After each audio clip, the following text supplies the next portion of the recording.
பொங்கல் நல்வாழ்த்துகள். பொதுவாக போலீஸாரோடைய பொங்கல் ஃபெஸ்டிவல் அந்த செலிப்ரேஷன் எப்படி சார் இருக்கும்? நியூ இயர், பொங்கல், தீபாவளி எல்லா ஃபங்க்ஷன்ஸ் நீங்கள் எல்லாம் செலிப்ரேட் பண்ணிகிட்ருப்பீங்க.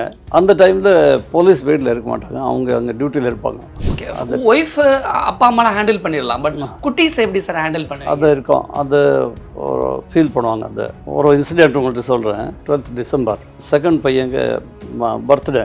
தட் டே தான் அந்த இவர் பங்குமார் என்கவுண்டர் நடந்தது. Yes yes. ஸோ அதை என்கவுண்டர் பண்ண நாங்கள் அது கடமை கண்ணியம் கட்டுப்பாடு தானே சார்? அதுதான், எவ்வளோ அதிகமாக அவங்களுக்கு ஃபெஸ்டிவல்ஸ் இருக்கோ அப்போது எங்களுக்கு டியூட்டி அதிகமாக இருக்கும். பொதுவாக போலீஸில் சேர்ந்ததுக்கப்புறம் போலீஸில் இருக்கிற மேரேஜ் பண்ணுவாங்க சார். மேரேஜுக்குள்ள லீவ்லாம் எப்படி சார்? எல்லாருக்கும் நாங்கள் கொடுப்போம் லீவ். இது லீவ் கிடைக்காதுன்னு அப்படி ஒன்றும் கிடையாது. சில சமயம் ரொம்ப டஃப்பாக ஒரு டைம் இருக்கும்போது டிஎஸ்பியிலேருந்து புதுசாக போட்டாங்க.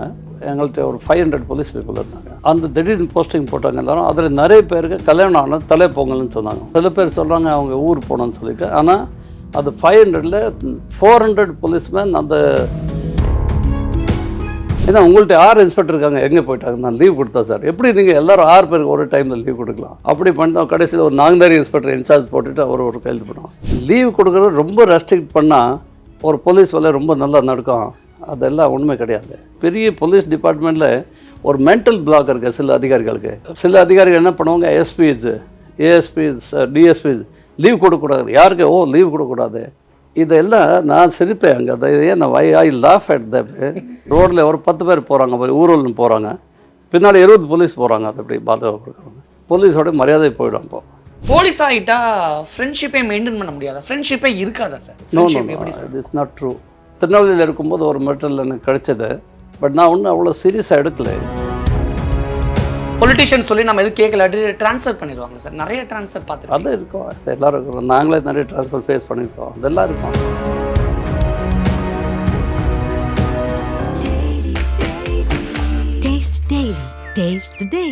SVC ஆதித்யா ராம் மூவிஸ் தயாரிப்பில் சங்கர் இயக்கத்தில் ராம் சரண் நடிக்கும் கேம் சேஞ்சர் ஜனவரி 10 முதல். வணக்கம் சார். வணக்கம். எப்படி சார் இருக்கீங்க? நல்லா இருக்கேன். ஓகே சார், இப்போ தமிழ்நாடு முழுக்க தமிழ்நாட்டுடைய பண்பாட்டு பாரம்பரியமான பொங்கல் ஃபெஸ்டிவல் வந்து ஸ்டார்ட் ஆகுது. பொதுவாக போலீஸாரோடைய பொங்கல் ஃபெஸ்டிவல் அந்த செலிப்ரேஷன் எப்படி சார் இருக்கும்? அட் தி பிகினிங் நான் எல்லாருக்கும் என்னோட சார்பாக பொங்கல் நல்வாழ்த்துகள். அண்ட் எல்லா போலீஸ் அவங்க ஃபேமிலிஸ் எல்லோரும் பொங்கல் நல்வாழ்த்துகள். போலீஸ்க்கு நீங்கள் எல்லாம் ஒரு ஃபெஸ்டிவல்ஸ் எல்லாம் கொண்டாடுறீங்க. ஒரு நியூ இயர், பொங்கல், தீபாவளி எல்லா ஃபங்க்ஷன்ஸ் நீங்கள் எல்லாம் செலிப்ரேட் பண்ணிகிட்ருப்பீங்க. அந்த டைமில் போலீஸ் வீட்டில் இருக்க மாட்டாங்க, அவங்க அங்கே டியூட்டியில் இருப்பாங்க. ஏன்னா செலிப்ரேஷன்ஸ் எல்லாம் கண்ட்ரோல் பண்ணோம். இப்போ நியூ இயர் நீங்கள் பார்த்தீங்க எவ்வளோ கூட்டம் வருது. அப்படி ஒரு சுச்சுவேஷன், ஹோல் நைட் ஒரு போலீஸ் அப்படி டியூட்டியில் இருப்பாங்க. ஆனால் இருந்தால் கூட சில சம்பவம் நடக்குது, அதை அவாய்ட் பண்ண முடியாது. ஸோ அவங்க டியூட்டி இந்த மாதிரி டியூட்டி அந்த மற்ற எல்லாம் செலிப்ரேட் பண்ணும்போது எங்களுக்கு டஃப்பான டியூட்டி அந்த டைம் தான் இருக்கும். அப்போ ஃபேமிலியில் எதுவும் ஃபீல் பண்ண மாட்டாங்களா சார்? எதுவும் சொல்ல மாட்டாங்களா கொஞ்சம் டைம் ஸ்பெண்ட் பண்ணுங்க? அந்த அது எல்லோரும் அவங்க தெரியும், ஃபேமிலியில் தெரியும் அவங்க டியூட்டி அப்படி தான் இருக்கு. So they get adjusted accordingly. Okay, wife அப்பா அம்மாலாம் ஹேண்டில் பண்ணிடலாம், பட் குட்டீஸ் எப்படி சார் ஹேண்டில் பண்ண? அது இருக்கும், அது ஒரு ஃபீல் பண்ணுவாங்க. அது அப்போ எப்படி சொல்லி சமாளிப்பீங்க? ஒரு உதாரணமாக நான் அந்த ஒரு இன்சிடெண்ட் உங்கள்கிட்ட சொல்கிறேன். 12th December செகண்ட் பையங்க பர்த்டே எல்லாம் நாங்கள் ஏற்பாடு பண்ணோம். அந்த அவங்க சரி பர்த்டே செலிப்ரேட் பண்ணுறோம், அந்த கேக் கட் பண்ணோம், அதெல்லாம் பண்ணோம். தட் டே தான் அந்த இவர் பங்குமார் என்கவுண்டர் நடந்தது. Yes yes. யா. ஸோ அதை என்கவுண்டர் பண்ணால் நாங்கள் அது வரவே முடியல. அது அவங்க கேக் கட் பண்ணாங்க, நான் ரீச் ஆக முடியல. ஸோ அந்த மாதிரி ஆனால் அங்கே ஹாஸ்பிட்டலில் அங்கே போஸ்ட்மார்ட்டம் நடக்கிறது, எல்லாம் என்கொயரி நடக்கிறது, அந்த ஃபுல் நைட் அப்போ காலையில் தான் ரீச் ஆனாங்க. ஸோ அந்த மாதிரி ஏகப்பட்ட இன்சிடென்ட்ஸ் இருக்கும். நான் ஃபேமிலிக்கு இந்த மாதிரி இப்போ எதுக்கு மேலே என்ன ஃபங்க்ஷன் இருக்கும், ஒரு குட்டி பையனுக்கு ஒரு பர்த்டே, அந்த பர்த்டே அன்றைக்கி நாங்கள் டெட் பாடி கூட ஒரு ஹாஸ்பிட்டல் மார்ச்சரியில் இருக்கிறோம், என்கொயரி இதெல்லாம் பண்ணிகிட்ருக்கோம். ஏகப்பட்ட ஒரு எல்லா மீடியா எல்லாம் என்கொயரி பண்ணுறாங்க, அதெல்லாம் நடக்குது அதெல்லாம். ஸோ இதெல்லாம் நடக்குது விஷயம். அந்த போலீஸ் ஜாயின் பண்ணும்போது நாங்கள் அதை தயாராக இருக்கிறோம். அந்த மாதிரி ஒன்ஸ் போலீஸ் யூனிஃபார்ம் மாட்டிட்டாலே no Deepavali, no Pongal, no Christmas, no new year? இல்லை, அப்படி இல்லை. நோ தீபாவளி, நோ பொங்கல் இல்லை. பட் எங்களுக்கு we have our own way of celebrating. நாங்கள் எப்படி செலிப்ரேட் பண்ணோம், எங்களுக்கே ஒரு செலிப்ரேட் பண்ணுறதுக்கு ஒரு வழி இருக்கும். இப்போ நாங்கள் சப்போஸ் ஒரு நியூ இயர் இருக்கு, அங்கே எல்லாம் கடலில் கரையில் போய் ஒரு கேக் கட் பண்ணுறாங்க. போலீஸ் எல்லாம் நாங்கள் எல்லாம் பந்தோபஸ்து இருக்கோம். சரி, நாங்கள் அங்கே ஹாப்பி நியூ இயர் அப்படி சொல்லுவோம். அது இது own way of celebrating. But இப்போ லாஸ்ட் நான் டியூட்டியில் இருக்க அங்கே நானே கமிஷனர் இருந்தேன். அந்த டைமில் நாங்கள் அங்கே எவ்வளோ டஃப்பாக நாங்கள் செலிப்ரேட் பண்ணோம். இப்போ வீட்டில் இருக்கோம், வீட்டில் செலிப்ரேட் பண்ணோம், வீட்டில் இருக்கோம். அதுதான் ஒரு ஓன் வே ஆஃப் செலிப்ரேஷன்ஸ். இப்போ இப்போ தீபாவளி பொங்கலுக்கெல்லாம் ஒரு ஃபெஸ்டிவலில் ஆன் டியூட்டியில் இருப்பீங்க. போலீஸ் ஸ்டேஷன்லேயோ இல்லை அந்த எங்கே ஸ்பாட்டில் இருக்கீங்களோ அங்கே செலிப்ரேட் பண்ணுவீங்க. பட் அது வீட்டோட ஃபீல் இருக்கும்ல சார் மைண்டில்? அது இருக்கும், ஆ அது கட்டாயம் இருக்கும், எங்களுக்கே இருக்கும், அவங்க ஃபீல் பண்ணுவாங்க. பட் ஓகே, அது அட்ஜஸ்ட்மெண்ட்டாக இருந்தால்தான் தான் அது மேனேஜ் பண்ணுறோம். இப்போ சொன்னீங்க சார், ஒரு ஒரு பர்த்டேயோட கேக் கட்டிங் வந்து கலந்துக்க முடியல, ஒரு என்கவுண்டரில் இருந்தேன் அப்படின்னு. அகைன் அடுத்த நாள் மறுநாள் மார்னிங் வீட்டுக்கு வரும் பொழுது வீட்டில் இருக்கிறவங்க குட்டீஸ்லேருந்து ஒய்ஃப்லேருந்து எல்லாரையும் எப்படி சார் சமாதானப்படுத்துனீங்க?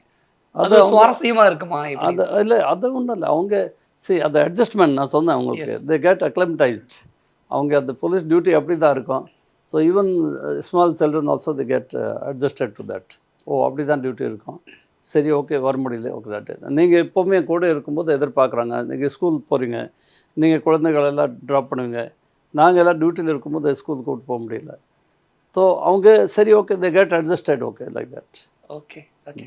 பொதுவாகவே ஒரு புத்தாண்டில் ஆரம்பிக்கக்கூடிய போலீஸாருடைய அந்த ரொம்ப ஹெவி ஒர்க்கு வந்து அடுத்தடுத்து ஒரே ஃபெஸ்டிவல், பொங்கல், குடியரசு தினம் அப்படின்னு ஜனவரி மந்த்து ஃபுல்லாகவே போலீஸ் வந்து ஹெவி டியூட்டியில் தான் இருப்பாங்க. ஹெவி டியூட்டியில்.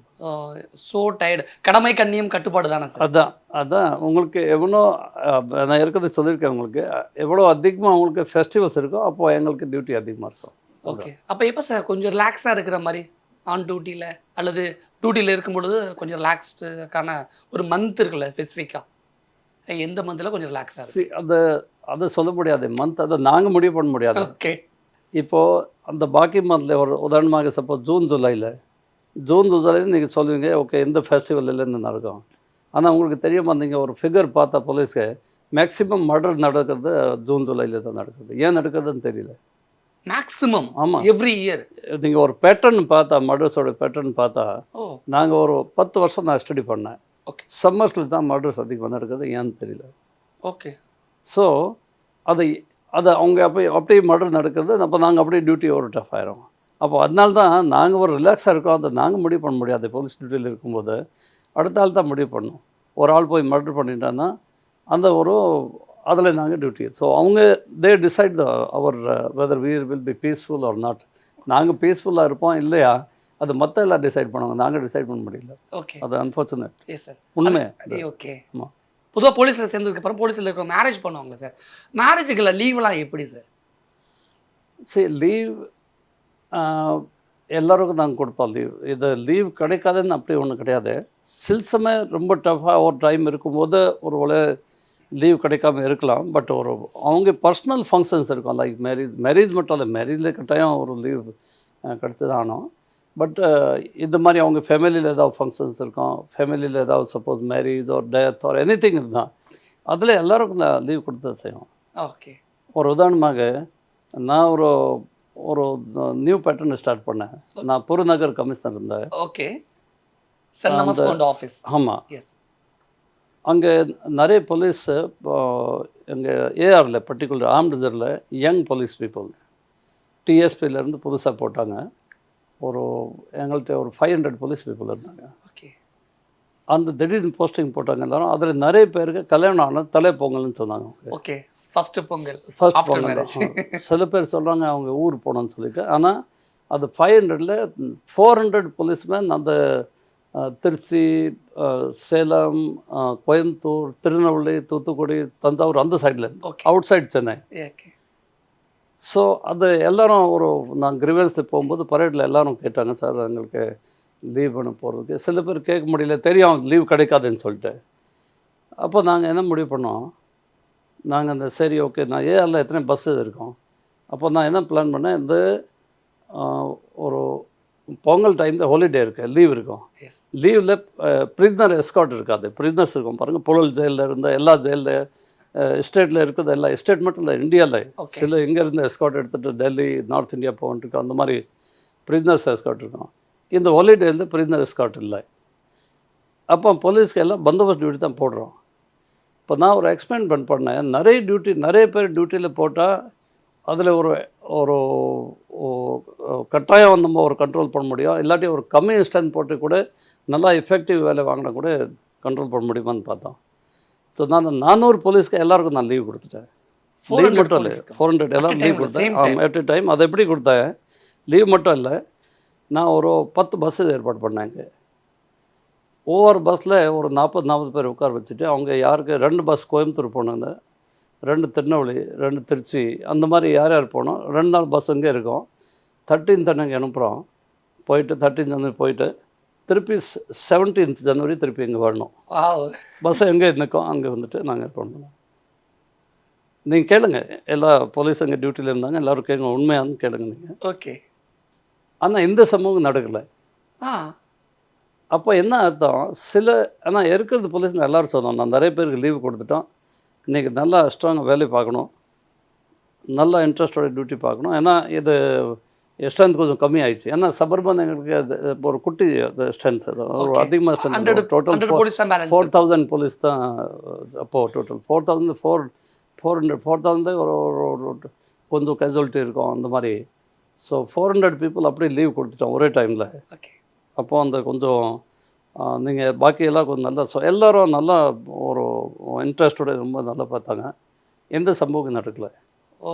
அப்போ நான் நினச்சேன், லீவ் ஏன் கொடுக்குறதுக்கு என்ன கஷ்டம் லீவ் கொடுக்குறது? இப்போ நீங்கள் லீவுக்கு கேள்வி கேட்டீங்க. ஒரு உதாரணமாக நான் ஏஎஸ்பி இருந்தேன் திருநெல்வேலி மாவட்டத்தில், அம்பாசுந்தரம் சப்டிவிஷன். அப்போ திருநெல்வேலி கட்டபொம்மன் மாவட்டம், அதில் ஃபுல் டிஸ்ட்ரிக். இப்போது திருநெல்வேலி சிட்டி இருக்க கமிஷனர், அப்போ திருநெல்வேலி டிஸ்ட்ரிக் இருக்குது, அப்போ தென்காசி டிஸ்ட்ரிக், எல்லாம் ஒரே டிஸ்ட்ரிக் தான், ஒரே மாவட்டம். அதில் 4 சப்டிவிஷன் மொத்தம். ஏன் சப்டிவிஷனில் 20 போலீஸ் ஸ்டேஷன்ஸ். 20 போலீஸ் ஸ்டேஷனில் டோட்டல் 6 சர்க்கிள் இன்ஸ்பெக்டர்ஸ். அப்போ பாக்கி சப் இன்ஸ்பெக்டர்ஸ் எல்லாம். அப்போது ஸ்டேஷன் இன்சார்ஜ் வந்து சப் இன்ஸ்பெக்டர் தான் இருப்பாங்க, இன்ஸ்பெக்டருக்கு மாத்திரம் சர்க்கிள் இன்ஸ்பெக்டர்ஸ். ஸோ ஒரு டைமில் நான் எல்லா இன்ஸ்பெக்டர் லீவில் கொடுத்தேன். நான் யாரும் இன்ஸ்பெக்டர் லீவ் கொடுத்தா சரி கொடுத்தேன். ஒரே ஒரு இன்ஸ்பெக்டர் இருந்தார். திடீர்னு அவர் சொன்னார், சார் அவருக்கு ஊரில் ஏதோ டெத் ஆயிடுச்சு அர்ஜென்ட் அப்படின்னு நான் லீவ் கொடுத்துட்டேன். யாரும் இன்ஸ்பெக்டர் இல்லை, ஃபுல் சப்டிவிஷனில் 20 போலீஸ்னா ஒரு இன்ஸ்பெக்டர் இல்லை. அப்போ ஒரு ஜிசிஆர் கேஸ் ரிப்போர்ட் ஆனது அங்கே சரண் மகாதேவியில். ஒரு ஜிசிஆர் மீன்ஸ் கிரேவ் கேஸ், ஒரு அந்த மர்டரும் அட்டெம்ப்ட் மர்டர், ரேப்போ அந்த மாதிரி ஒரு கேஸஸ் வரும். இல்லாட்டி ஒரு திருடு இருக்கும், அது ஒரு குறிப்பிட்ட லிமிட் மேலே ஒரு திருடு இருந்தால் அந்த கிரேவ் கேஸ் சொல்லுவாங்க போலீஸில், சீரியஸ் கேஸ். அதுக்கு கிரேவ் கேஸ் ஒரு எங்களோட ஸ்டாண்டிங் ஆர்டரில் ஒரு கிரேவ் கேஸ் கிளாஸிஃபை ஆயிடுச்சுன்னா அந்த இன்வெஸ்டிகேஷன் அந்த இன்ஸ்பெக்டர் தான் பண்ணும். ஓகே. ஸோ அப்போது எல்லா இன்ஸ்பெக்டர் லீவில். அப்போ ஒரு கிரேவ் கேஸ் ரிப்போர்ட் ஆனது சர்மாதேவியில், ஒரு பெரிய டக்காய்டி கேஸ் ஒரு ரிப்போர்ட் ஆனது. இப்போ நான் எஸ்பிகிட்ட பேசினேன், சார் எனக்கு ஒரு இன்ஸ்பெக்டர் நீங்கள் இங்கே கொஞ்சம் ஏதாவது இன்சார்ஜ் இன்ஸ்பெக்டருக்கு போட்டால் அந்த எஃப்ஐஆரும் ஃபர்ஸ்ட் கேஸ் டைரியில் கையெழுத்து போடணும், அதை யார் இன்சார்ஜ் இருந்தாலும் எந்த இன்ஸ்பெக்டர். ஏன்னா உங்கள்கிட்ட 6 இன்ஸ்பெக்டர் இருக்காங்க, எங்கே போயிட்டாங்க? நான் லீவ் கொடுத்தேன் சார். எப்படி நீங்கள் எல்லோரும் 6 பேருக்கு ஒரு டைமில் லீவ் கொடுக்கலாம்? அப்படி பண்ணோம். கடைசியில் ஒரு நாங்கதாரி இன்ஸ்பெக்டர் இன்சார்ஜ் போட்டுட்டு ஒரு கையெழுத்து பண்ணுவோம். ஒன்றும் ஆகாது. ஒரு லீவ் கொடுத்தா சில ஆஃபீஸர்ஸ்க்கு ஒரு ஃபீலிங் இருக்கு. நான் இந்த எனக்கு டிஃப்ரெண்ட் டிபார்ட்மெண்ட்டில் இருக்கிறது நிறைய ஆஃபீஸர்ஸ் என்ன ஃபீல் பண்ணுறாங்க, நான் அதில் கொஞ்சம் எனக்கு டிஃப்ரெண்ட்டான ஃபீலிங் இருக்குது. லீவ் கொடுக்குறது ரொம்ப ரெஸ்ட்ரிக்ட் பண்ணால் ஒரு போலீஸ் வேலை ரொம்ப நல்லா நடக்கும், அதெல்லாம் உண்மை கிடையாது.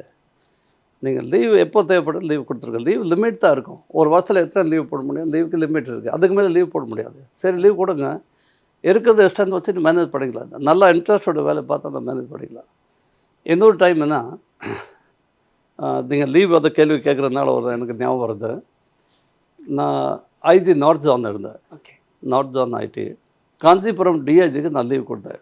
Kanchipuram DIG mister Rajendran, SG Rajendran, அவங்க ஃபேமிலியில் ஒரு ஃபங்க்ஷன், கோயம்புத்தூர் போகிறோம், லீவ் கேட்டாங்க. நான் லீவ் கொடுத்துட்டேன். அப்போ காஞ்சிபுரம் எஸ்பி திடீர்னு லீவ் கேட்டாங்க. சார் எங்களுக்கு அதே ஒரு ஃபேமிலி பர்சனல் ஒர்க் லீவ் கேட்டாங்க. நான் லீவ் கொடுத்தேன். லீவில் போயிட்டாங்க. ஈவினிங் ஒரு அங்கே இருந்த எஸ்பி இன்ஸ்பெக்டர் ஃபோன் பண்ணார். சார் அங்கே ஒரு மர்டர் ஆயிடுச்சு, அதில் ஒரு பெரிய சென்சேஷனல் மர்டர். அப்போ நான் விழுப்புரம் டிஐஜி இன்சார்ஜ் சஞ்சய் அரோடா, அவர் இப்போ டெல்லி போலீஸ் கமிஷனர் இருக்கார். ஓகே. அவர் விழுப்புரம் இன்சார்ஜ். நான் சஞ்சய் அரோடாட்ட சொன்னால் நீங்கள் எங்கள் காஞ்சிபுரம் வந்துட்டு இது பாருங்கள். அப்போ Thiruvallur in-charge, Thiruvallur SP mister Varadarajan, அப்புறம் திருச்சி ஐஜி ஆகிட்டு அவர் ரிட்டையர் ஆனார். அவர் திருவள்ளூர் எஸ்பி, அவர் நான் இன்சார்ஜ் போட்டேன் காஞ்சிபுரம்க்கு. ஸோ வரதராஜ் சொன்னேன் நீங்கள் எங்கள் விசிட் பண்ணுங்கன்னு சொன்னேன். அப்போ நாங்கள் அங்கே டிஜிட்ட இன்ஃபார்ம் பண்ணேன், அந்த மாதிரி இன்சிடெண்ட் இருக்கு. அப்புறம் அதே இன்சிடெண்ட்டில் சாமியார் அரெஸ்ட் ஆனார். அது ஒரு பெரிய இன்சிடெண்ட். ஸோ அப்புறம் டிஜிட்டை நாங்கள் போய் இன்ஃபார்ம் பண்ணோம் அந்த மாதிரி. அப்போ நீங்கள் எல்லோரும் லீவ் எப்படி கொடுத்து, எஸ்பி டிஐஜி எல்லோரும் நீங்கள் எப்படி லீவ் கொடுத்துட்டீங்கன்னு கேட்டாங்க.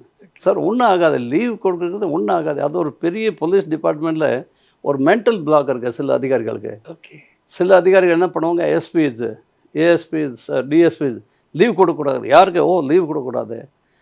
இதெல்லாம் நான் சிரிப்பேன் அங்கே. அதை ஏன் நான் ஐ லாஃப் அட் தட். நிறைய பேர் வச்சுட்டு நீங்கள் டியூட்டி பண்ணி ஒரு பந்தோபஸ்த், ஒரு சின்ன நீங்கள் பார்த்துருப்பீங்க, ரோட்டில் ஒரு 10 பேர் போகிறாங்க, ஊர்வலம் போகிறாங்க, பின்னால் 20 போலீஸ் போகிறாங்க. அது அப்படி பாதுகாப்பு. பப்ளிக் போகிறது 10 பேர், ஆனால் போலீஸ் 20 பேர். போலீஸ் 20 பேர். லாஸ்ட் மந்த் கூட ஒரு மீட்டிங்கில் ஒரு பார்ட்டியோட அந்த ஒரு பார்ட்டியோட தொண்டர்கள் வேறு 50 பேர் தான், ஆனால் போலீஸ் 200. நான் ஏன் அங்கே எல்லோரும் இன்ஸ்ட்ரக்ஷன் கொடுத்தேன். நான் எந்த இடத்துல எஸ்பி டிஎஸ், நான் உங்களுக்கு ஏதாவது உதாரணம் சொல்லியிருக்கேன், ஏஎஸ்பி நாள்லேருந்து உதாரணம் சொல்லியிருக்கேன் உங்களுக்கு. நான் எங்கே வேலை பார்த்தேன், நான் இந்த இன்ஸ்ட்ரக்ஷன் அதிகமாக போலீஸ் தேவையில்லாத ரொம்ப அதிகமாக ஸ்ட்ரென்த் வேஸ்ட் பண்ணக்கூடாது. போலீஸோட மரியாதை போயிடும். அப்போ ரெண்டாவது லீவ் யாருக்கும் ரெஸ்ட்ரிக்ட் பண்ணக்கூடாது. நான் எந்த டைமில் என்னோடய ஏஎஸ்பி நாள்லேருந்து நான் உங்களுக்கு எக்ஸாம்பிள் கொடுத்துருக்கேன். அண்ட் அப்புறம் கடைசி ரிட்டையர்மெண்ட் வரைக்கும் நான் சொல்லுங்கள், யார் லீவ் கேட்டால் நான் லீவ் ரெஸ்ட்ரிக்ட் பண்ண மாட்டேன். ஒன்றும் ஆகாது, லீவில் போங்க, இருக்கிற ஆள் நல்லா வேலை பார்த்துங்க, போதும். அது தட்ஸ் போலீஸ் ஆகிட்டா ஃப்ரெண்ட்ஷிப்பை மெயின்டைன் பண்ண முடியாதா? ஃப்ரெண்ட்ஷிப்பே இருக்காதா சார் போலீஸோடைய? It's not true. இது உண்மை கிடையாது. ஓகே. எல்லாருக்கும் ஃப்ரெண்ட்ஸ், யார் யார் ஃப்ரெண்ட்ஸ் வைக்கணும், ஃப்ரெண்ட்ஸ் இருக்கவும், எதிரி வைக்கணும், எதிரி இருக்காங்க, ஏமாத்தணும், ஏமாத்துறாங்க. அதெல்லாம் நடுக்க எதிரிகள், எனிமிஸ் எக்கச்சக்கமாக இருப்பாங்க. பட் ஃப்ரெண்ட்ஷிப் அந்த கேட்டகரி இல்லை. அது எப்படி சார்? இல்லை, எதிரி கூட நீங்கள் எக்கச்சக்கம் நீங்கள் சொல்ல முடியாது. நீங்கள் நியாயமான ஒர்க் பண்ணும்போது அந்த எதிரி, அது எனக்கு ஒரு லாஸ்ட் டைம் ஒரு கேள்வி கேட்டாங்க, சார் நீங்கள் எவ்வளோ என்கவுண்டர் பண்ணீங்க? அப்போ என்கவுண்டர் ஃபேமிலி ஒரு பெரிய உங்கள் பலி வாங்குறதுக்கு உங்கள் மேலே ஒரு இது இருக்கும், செக்யூரிட்டி எது தேட்டு. ஒன்றும் இல்லை, நாங்கள் நியாயமாக ஒர்க் பண்ணும்போது நம்ம ஏதோ மோட்டிவ் வச்சுட்டு பண்ணுற மாதிரி இருந்தால் அப்போ கட்டாயம் அந்த இது இருக்கும். நியாயமான கரெக்டாக நீங்கள் ஒர்க் பண்ணால் இந்த எதிர்ப்பு இருக்காது. எல்லாருக்கும் தெரியும் யாருக்கு அரெஸ்ட் பண்ணியிருக்கோம், அவங்களே தெரியும் அவர் குற்றம் பண்ணாததுக்கு தான் அரெஸ்ட் பண்ணியிருக்கோம். மிரட்டல் இருக்கும். 1-2 கேஸில் எங்களுக்கு திருநெல்வேலியில் இருக்கும்போது ஒரு மிரட்டல் எனக்கு கிடைச்சது. பட் நான் ஒன்றும் அவ்வளோ சீரியஸாக எடுக்கல. இதெல்லாம் மிரட்டலில் என்ன போகுது, அந்த அது நத்திங். இட்ஸ் நம்ம அவங்க தெரியும் நியாயமாக நம்ம ஒர்க் பண்ணுறோம், அதுக்காக ஒன்றும் அவ்வளோ பெரிய ஒன்றும் இது இஷ்யூ வராது. பட் அரசியல்வாதிகள்லாம் ஃபோன் பண்ணி ஏதாவது சொல்லிகிட்டே இருப்பாங்களா சார்? இல்லை, அதில் ஒன்றும் இல்லை, சொல்லிகிட்டு இருப்பாங்க. நம்ம செய்ய முடியலன்னு செய்ய முடியாது, சில பேர் செய்வாங்க அந்த மாதிரி. இன்கேஸ் பொலிட்டிஷியன் சொல்லி நம்ம எதுவும் கேட்கலாட்டி ட்ரான்ஸ்ஃபர் பண்ணிடுவாங்க சார். நிறைய ட்ரான்ஸ்ஃபர் பார்த்து அது இருக்கும், அது எல்லோரும் இருக்கிறோம். நாங்களே நிறைய ட்ரான்ஸ்ஃபர் ஃபேஸ் பண்ணியிருக்கோம், அதெல்லாம் இருக்கும். ஒரு பொலிட்டிஷியனால ஒரு போலீஸாரை பழி வாங்கணும்னா ட்ரான்ஸ்ஃபர் மட்டும் தான் பண்ண முடியும். சரி, பொலிட்டிஷியன் தான் கவர்மெண்ட், அவங்க தான் கவர்மெண்ட், நாங்கள் கவர்மெண்ட் சர்வெண்ட்ஸ். ஸோ கவர்மெண்ட் தான் மாஸ்டர், அவங்க தான் ஒரு ஓனர்ஸ், நாங்கள் servants. So servants we have to be servant always, we are not the owners. So servant நாங்கள் ஒபே பண்ணி தான் ஆகணும். ட்ரான்ஸ்ஃபர் பண்ணால் ட்ரான்ஸ்ஃபர் அக்செப்ட் பண்ணி தான் ஆகணும், எங்கே போட்டால் போய் தான் ஆகணும். இப்போ கூட தமிழ்நாட்டில் ஒரு போலீஸ் ஆஃபீஸருக்கும் ஒரு பொலிட்டிஷியனுக்கும் டேரெக்டாக ஃபைட் நடந்துக்கிட்டு இருக்கு. பொதுவாக அப்படியான ஃபைட்டில் சினிமாவில் பார்க்கும்போது போலீஸ் தான் வின் பண்ணுவாங்க. பட் ரியல் லைஃப்பில் எப்படி சார் இருக்கும்? இல்லை, ஃபைட்டு நீங்கள் அதை சொல்கிறீங்க, ஃபைட் ஆன் பிரின்சிபல்ஸ் சப்போஸ் இருக்கும், ஒரு ஆன் பிரின்சிபல்ஸ். நீங்கள் ஏதாவது சொல்கிறீங்க, என்னால் செய்ய முடியல, நீங்கள் தப்பாக சொல்கிறீங்க, தான் சொல்கிறேன். பிரின்சிபல்ஸை நம்ம ஃபைட் பண்ணால் I don't think that we lose. நாங்கள் எப்போவுமே பரவாயில்ல, ட்ரான்ஸ்ஃபர் ஆனால் கூட பரவாயில்ல, எந்த போஸ்ட்டில் இருந்தால் கூட பரவாயில்ல. எனக்கே சில ட்ரான்ஸ்ஃபர்ஸ் ரொம்ப இன்கன்வீனியன்ட் ட்ரான்ஸ்ஃபர் நடந்தது. அதில் என்ன போகுது, ஒன்றும் இல்லை, கடைசியில் மக்களுக்கு தெரியும் என்ன உண்மை, என்ன தெரியும். ஸோ அது ஒரு யார் வின் பண்ணுறதுக்கு அதை சொல்ல முடியாது. அது யார் பவரில் இருக்கோ பாலிட்டிக்ஸில் சில பவரில் இருக்கும், சில பவர் இல்லாத இருக்கும். கவர்மெண்ட் சைடில் இருக்கிறது சில இன்ஸ்ட்ரக்ஷன்ஸ் இருக்கும். அதை ஒரு இன்ஸ்ட்ரக்ஷன், நியாயமான இன்ஸ்ட்ரக்ஷன் ஒபே பண்ணி தான் ஆகணும். இந்த இடத்துல எனக்கு என்ன புரியல அப்படின்னா, ஒரு போலீஸ்காரரை ட்ரான்ஸ்ஃபர் பண்ணா அவர் இன்னொரு போலீஸ் ஸ்டேஷன் தானே போறாரு. ம் இதுல என்ன பொலிட்டிஷியனுக்கு சாதிச்சிட போறாங்க, வின் பண்ணிட போறாங்க, எனக்கு புரியவே இல்லை. அதான் அதான் ஒரு ஒரு நமக்கே மனசில் ஒரு இது இருக்கணும், நம்ம மோரல் ஸ்ட்ரென்த் இருக்கணும். ஓகே. ஒரு மோரல் பரவாயில்ல, ட்ரான்ஸ்ஃபர் பண்ணால் எங்கே போனால் போயிடும். நிறைய போலீஸ் அது மாதிரி இருப்பாங்க, ட்ரான்ஸ்ஃபர் பண்ணால் போயிடும், நோ ப்ராப்ளம். பட் என்ன கரெக்ட் இருக்குது கரெக்டாக செய்யும். அதுதான் எத்திக்ஸ், அதுதான் ஆனஸ்டி. அப்படி பண்ண தான் லைஃப்பில் ஒரு ஒரு சாட்டிஸ்ஃபேக்ஷன். போலீஸ் வேலையோட உண்மையான ஒரு சாட்டிஸ்ஃபேக்ஷன் எப்போ இருக்கும், நாங்கள் நினைச்சோம் இதுதான் கரெக்டு, அதான் நாங்கள் செஞ்சுருக்கோம், ஓகே. என்ன ஆனால் பரவாயில்ல அது பண்ணியிருக்கோம். அப்போ ஒரு சாட்டிஸ்ஃபேக்ஷன் கடைசி வரைக்கும் எங்களுக்கு ஒரு பெரிய திருப்தி கிடைக்கும். நான் ஒரு சபர்பனில் இருக்கும்போது நான் ஒரு டெய்லி 1 hour எல்லா மக்கள் நான் பார்ப்பேன். சில அதிகாரிகள் மக்கள் அப்படி ஈஸியாக பார்க்கவே முடியாது. ஹை லெவலில் பார்க்குறது ரொம்ப கஷ்டம். நான் எவ்ரிடே 1 hour மினிமம் நான் மக்கள் பார்க்குறேன். எங்கே ரவுண்ட் போனால் கூட நைட்டில் திருப்பி யாரும் வெயிட் பண்ணுறாங்க நம்ம ஆஃபீஸில், அங்கே போய் வந்துட்டு பார்த்துட்டு திருப்பி தான் வீட்டுக்கு வரேன். லேட்டான நைட் 9 மணி ஆனால் கூட பரவாயில்ல, பார்த்து தான் வருவேன். என்னால் என்ன முடிஞ்சால் நான் அந்த ரிலீஃப் தான் கொடுப்பேன். ஓ. ஸோ ஒரு சின்ன சின்ன மேட்டர்ஸ் நிறைய எனக்கு ஞாபகம் வருது, எனக்கு ரொம்ப சந்தோஷமாக இருக்கும். நான் அவருக்கு எப்படி ரிலீஃப் கொடுத்தான், அவர் யாருக்கு ரிலீஃப் கொடுத்தோம் அவருக்கு கட்டாயம் ஞாபகம் இருக்கும். நான் ரிலீஃப் கொடுத்தா எனக்கு ரொம்ப ஞாபகம் இருக்கும். அதுதான் எனக்கு பெரிய விஷயம், எனக்கு ரொம்ப சாட்டிஸ்ஃபேக்ஷன். புரியுது sir. Taste Daily. Taste the Daily. SVC Aditya Ram movies தயாரிப்பில் சங்கர் இயக்கத்தில் ராம் சரண் நடிக்கும் கேம் சேஞ்சர் ஜனவரி 10 முதல்.